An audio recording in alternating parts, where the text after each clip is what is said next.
ఇవన్నీ ఇళయరాజా గొప్పతనాలే. మాధవి పెద్ది సురేష్. సంగీత దర్శకుడు ఇళయరాజా గురించి తెలియని వారుండరు. సినిమా సంగీతాన్ని పరుగులు తీయించిన వారు ఆయన. అలాంటి ఇళయరాజా గురించి తాజాగా తెలుగు వన్ కి ఇచ్చిన ఇంటర్వ్యూలో సంగీత దర్శకుడు మాధవ పెద్ది సురేష్ మాట్లాడారు. ఇళయరాజా గారి ఫస్ట్ సినిమా కొన్ని కారణాల వలన మధ్యలో ఆగిపోయింది. ఆ తర్వాత కొంతకాలానికి రెండో సినిమా చేసే ఛాన్స్ వచ్చింది. ఆ సినిమా నుంచి ఆయన వెనుతిరిగి చూసుకోలేదు. నేను ఆయన దగ్గర 30-40 సినిమాల వరకు పనిచేశాను అని అన్నారు.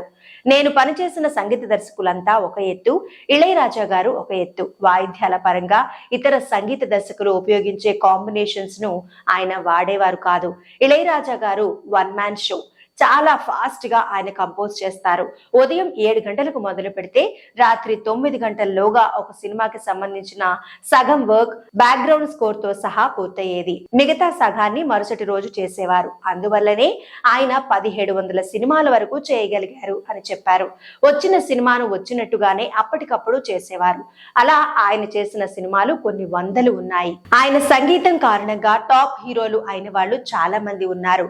ఏ వాయిద్యాన్ని ఎక్కడ వాడాలో, ఎంతవరకు వాడాలో అనే ఒక ధర్మం ఆయనకి బాగా తెలుసు. ఆయన ఉపయోగించడం వల్లనే కొన్ని వాయిద్యాలకు ఒక ప్రత్యేకత వచ్చిందనేది వాస్తవం. నాతో పాటు చాలా మంది సంగీత దర్శకులకు ఆయనే స్ఫూర్తి అని చెప్పారు.